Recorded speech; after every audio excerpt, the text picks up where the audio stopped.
আজ 5ই আগস্ট 2026।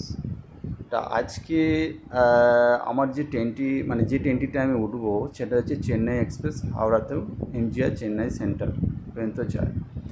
তা এই ট্রেনটির বিশেষত্ব হলো ট্রেনটি হাওড়া থেকে 22 নম্বর প্ল্যাটফর্মে 11টা 45 মিনিট, রাত 11টা 45 মিনিটে ছাড়ে। কখনো কখনো এটা দুটোর সময়ও ছেড়েছে, এমন হয়েছে। কিন্তু এই ট্রেনটি যখন হাওড়া থেকে চেন্নাইয়ের উদ্দেশ্যে যায় তখন মোটামুটি 1-1.5 ঘন্টা বা ম্যাক্সিমাম 2 ঘন্টা লেট থাকে কখনো কখনো। কিন্তু আসার সময় এমন হয়েছে 8 ঘন্টা লেট পেয়েছি, মানে রাত্রির 11টার পর হাওড়া ঢোকার, মানে 11টা থেকে 11টা 25-30 এরকম টাইম আছে যেটা হাওড়া ঢোকার, সেটা পরের দিন সকাল 8টা 30-এ ঢুকিয়েছে, মানে হাওড়ায় পৌঁছেছে।